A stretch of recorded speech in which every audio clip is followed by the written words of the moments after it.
Hi ಎಲ್ರಿಗೂ ನಮಸ್ತೆ. ಎಲ್ಲರೂ ಹೇಗಿದ್ದೀರಾ? ಎಲ್ಲರೂ ಚೆನ್ನಾಗಿದ್ದೀರಾ ಅಂತ ಭಾವಿಸ್ತಾ ನಾನು ಚೆನ್ನಾಗಿದ್ದೀನಿ ಅಂತ ಹೇಳ್ತಾ ಇವತ್ತಿನ ವೀಡಿಯೋನ ಮಾಡ್ತಾಯಿದ್ದೀನಿ. ಇವತ್ತು ನಾನು ಮಾಡ್ತಾ ಇರೋ ರೆಸಿಪಿ ಬಂದು ರವೆ ಇಡ್ಲಿನ ಹೇಗೆ ಮಾಡೋದು ಅಂತ ಬನ್ನಿ ತೋರಿಸ್ಕೊಡ್ತೀನಿ. ನಾನೀಗ ಗ್ಯಾಸ್ ಒಲೆ ಮೇಲೆ ಬಾಣಲಿನ ಇಟ್ಕೊಂಡು ಅದಕ್ಕೆ ಎಣ್ಣೆ ಹಾಕ್ಕೊಂಡು ಎಣ್ಣೆ ಕಾದ ನಂತರ ನಾನು ಸಾಸಿವೆ ಕಾಳು, ಜೀರಿಗೆ ಮತ್ತು ಕಡಲೆಬೇಳೆನ ಹಾಕ್ಕೊತಾ ಇದ್ದೀನಿ.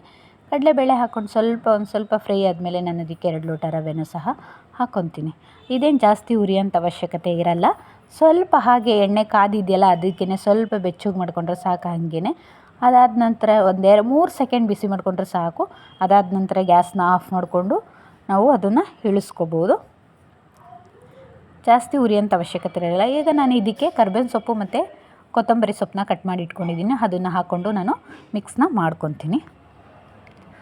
ನೋಡಿ ಇವಾಗ ಆಗಿದೆ. ಇದಕ್ಕೆ ಸ್ವಲ್ಪ ಸೋಡಾ, ಸ್ವಲ್ಪ ಉಪ್ಪನ್ನೂ ಸಹ ನಾನು ಇವಾಗಲೇ ಹಾಕ್ಕೊಂಡು ಮಿಕ್ಸ್ ಮಾಡ್ಕೊತೀನಿ. ನೋಡಿ ಇವಾಗ ಆಗಿದೆ. ನಾನು ಮಿಕ್ಸ್ ಮಾಡ್ಕೊತಾ ಇದ್ದೀನಿ. ಮಿಕ್ಸ್ ಮಾಡ್ಕೊಂಡಾದಮೇಲೆ ನಾನು ಇದಕ್ಕೆ 2 ಲೋಟ ಮೊಸರನ್ನ ಹಾಕ್ಕೊತೀನಿ. 2 ಲೋಟ ರವೆಗೆ 2 ಲೋಟ ಮೊಸರನ್ನೇ ಹಾಕ್ಕೋಬೇಕು. ಹುಳಿ ಮೊಸರಿದ್ರಂತೂ ತುಂಬ ಚೆನ್ನಾಗಿರುತ್ತೆ, ಚೆನ್ನಾಗಿ ಬರುತ್ತೆ ಹುಳಿ ಮೊಸರಿದ್ರೆ. ನೋಡಿ ನಾನು 2 ಲೋಟ ಹಾಕ್ತಿತ್ತು, ಅದಕ್ಕೋಸ್ಕರ ನಾನು 2 ಲೋಟ ರವೆ ಮಾತ್ರ ತೊಗೊಂಡಿದ್ದೀನಿ. ಅಷ್ಟೇ ಸ್ವಲ್ಪನೇ ಮೊಸರಿದ್ದಿದ್ದು. ಮೊಸರನ್ನ ನಾನು 2 ಲೋಟನ ಹಾಕ್ಕೊತಾ ಇದ್ದೀನಿ. ನೋಡಿ ಇವಾಗ ಮೊಸರು ಹಾಕ್ಕೊಂಡು ಕಲಿಸ್ಕೊತೀನಿ. ಅದನ್ನು ಮಿಕ್ಸ್ ಮಾಡ್ಕೊತೀನಿ. ಈಗ ಆಗಿದೆ. ಒಂದು 5 ನಿಮಿಷ ಬಿಟ್ಟು ನಾನು ಅದು ರವೆ ಸ್ವಲ್ಪ ಹಳ್ಳುತ್ತೆ, ಆವಾಗ ಗೊತ್ತಾಗುತ್ತೆ ನಮಗೆ ಎಷ್ಟು ನೀರು ಹಾಕ್ಕೋಬೇಕು ಅಂತ. ಈಗ ಕಲಿಸ್ಬಿಟ್ಟು ಒಂದು 5 ನಿಮಿಷ ಇಟ್ಬಿಡ್ತೀನಿ ಮಿಕ್ಸ್ ಮಾಡಾದ್ಮೇಲೆ.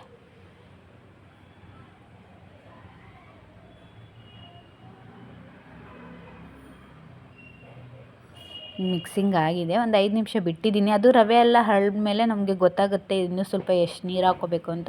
ಈಗ ಹಳ್ಳಿದೆ ಅಲ್ಲಿ ಸ್ವಲ್ಪ ಗಟ್ಟಿಯಾಗಿದೆ. ಅದಕ್ಕೆ ನೀರು ಹಾಕ್ಕೊಂಡು ನಾನು ಮತ್ತೆ ಇಡ್ಲಿ ಪ್ಲೇಟ್ಗೆ ತುಪ್ಪನ ಹಾಕ್ಕೊಂಡು ತುಪ್ಪ ಎಲ್ಲ ಬಟ್ಲಿಗೂ ಸವರ್ಕೊಂಡು ನಾನು ಅದಕ್ಕೆ ಎಲ್ಲ ರವೆ ಹಿಟ್ಟೆಲ್ಲನೂ ನಾನು ಬಿಟ್ಕೊತೀನಿ. ನೋಡಿ ಇಡ್ಲಿ ಹಿಟ್ಟು ಗೊತ್ತಾಗುತ್ತೆ ನಿಮ್ಗೆ ಯಾವ ಥರ ಬಿಡೋಕ್ಕೆ ನಿಮ್ಗೆ ಗೊತ್ತಾಗುತ್ತೆ. ಅದು ಹದ ನೋಡಿ ಸ್ವಲ್ಪ ನೀರನ್ನ ಹಾಕ್ಕೊಳ್ಳಿ. ಇಲ್ಲ ನಮ್ಮ ಮನೇಲಿ ಮೊಸರಿದೆ, ಇನ್ನೊಂದು ಸ್ವಲ್ಪ ಮೊಸರು ಹಾಕ್ಕೊತೀನಿ ಅಂದರೆ ಮೊಸರು ಹಾಕೊಂಡ್ರೆ ತುಂಬ ಚೆನ್ನಾಗಿ ಬರುತ್ತೆ. ಜಾಸ್ತಿ ಮೊಸರು ಹಾಕಿದಷ್ಟು ಇನ್ನೂ ತುಂಬ ಸಾಫ್ಟಾಗಿ ಬರ್ತವೆ ಇಡ್ಲಿ. ನೋಡಿ ಈಗೆಲ್ಲ ಪ್ಲೇಟ್ಗೂ ನಾನು ಹಾಕ್ಕೊತೀನಿ. ಅದಕ್ಕೆ ಸ್ವಲ್ಪ ನಾನು ಕೊತ್ತಂಬರಿ ಸೊಪ್ಪು ಮತ್ತು ಕ್ಯಾರೆಟ್ ತುರಿನ ಹಾಕ್ಕೊಂಡಿದ್ದೀನಿ. ಇದು ಆಪ್ಷನಲ್ಲು, ನೀವು ಬೇಕು ಅಂದರೆ ಹಾಕ್ಕೋಬೋದು, ಬೇಡ ಅಂದರೆ ಬೇಡ. ಇದಕ್ಕೆ ಗೋಡಂಬಿನೂ ಸಹ ಹಾಕ್ಕೋಬೋದು. ಹಿಂಗೆ ಹಾಕ್ಕೊಂಡು ಇಡ್ಲಿನ ಬಿಟ್ಕೊತೀನಿ. ಬೇಗನೆ ಆಗಿಬಿಡುತ್ತೆ. ಯಾರಾದರೂ ಇಡ್ಲಿ ಸ್ಕೂಲ್ಗೆ ಮಕ್ಕಳಿಗೆ ಲಂಚ್ ಬಾಕ್ಸ್ಗೆ ಏನಾದರೂ ರೆಡಿ ಮಾಡಬೇಕು ಅಂದರೆ ಬೇಗನೆ ಆಗಿಬಿಡುತ್ತೆ. ಇದು ಮಾಡ್ಕೋಬೋದು ಬೇಗನೆ. ಎಲ್ಲಾದರೂ ಹೊರಗಡೆ ಹೋಗಬೇಕು ಅಂದರೆ ಬೇಗ ವಾರದಲ್ಲಿ ತುಂಬ ಅಂತೂ ಕೆಲಸ ಇದ್ದೇ ಇರುತ್ತೆ. ಇದೇನೋ ಒಂದು 10 ನಿಮಿಷಕ್ಕೆಲ್ಲ ರೆಡಿ ಆಗೋಗುತ್ತೆ ಹಿಟ್ಟು ಹಾಕ್ಕೊಂಡು. ಇದು ಸಹ ಬೇಗನೆ ಬೆಂದೋಗುತ್ತೆ, ರವೆದು ಬೇಗನೆ ಆಗೋಗುತ್ತೆ.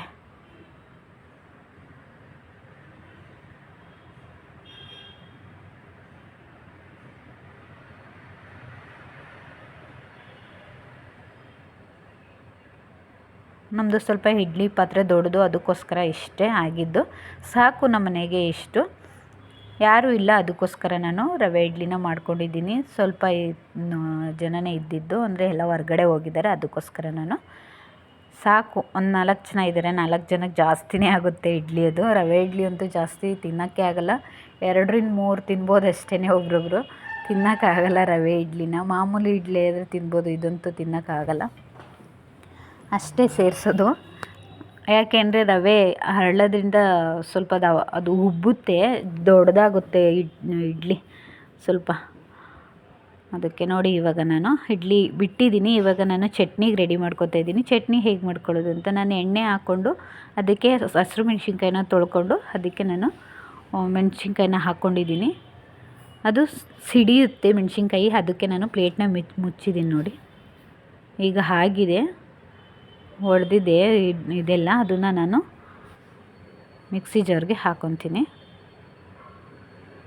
ನೋಡಿ ಹಾಕ್ಕೊಂಡಿದ್ದಾಗಿದೆ. ಇವಾಗ ನಾನು ಇದಕ್ಕೆ ಪುದೀನ ಮತ್ತು ಸ್ವಲ್ಪ ಕೊತ್ತಂಬರಿ ಸೊಪ್ಪನ್ನ ಹಾಕ್ತೀನಿ. ಪುದೀನ ಜಾಸ್ತಿ ಹಾಕ್ಕೋಬೇಕು. ಎಣ್ಣೆಲಿ ಫ್ರೈ ಮಾಡ್ಕೊತಾ ಇದ್ದೀನಿ. ಇದು ಪುದೀನ ಚಟ್ನಿ.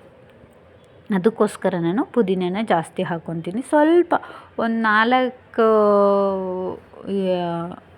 ಎಳೆ ಕೊತ್ತಂಬರಿ ಸೊಪ್ಪನ್ನ ಹಾಕ್ಕೊಂಡಿದ್ದೀನಿ ಅಷ್ಟೇ. ನೋಡಿ ಈಗ ಇದು ಸಹ ಹೇಗಾಗಬೇಕು ಅಂದರೆ ಗರ್ಗರಿ ಹಿಂಗೆ ಮುಟ್ಟಿದ್ರೆ ಎಲ್ಲ ಒಡಿಬೇಕು, ಆ ಥರ ಆಗಬೇಕು ಪುದೀನ ಎಲ್ಲ. ಅಷ್ಟು ಫ್ರೈ ಆಗಬೇಕಿದು.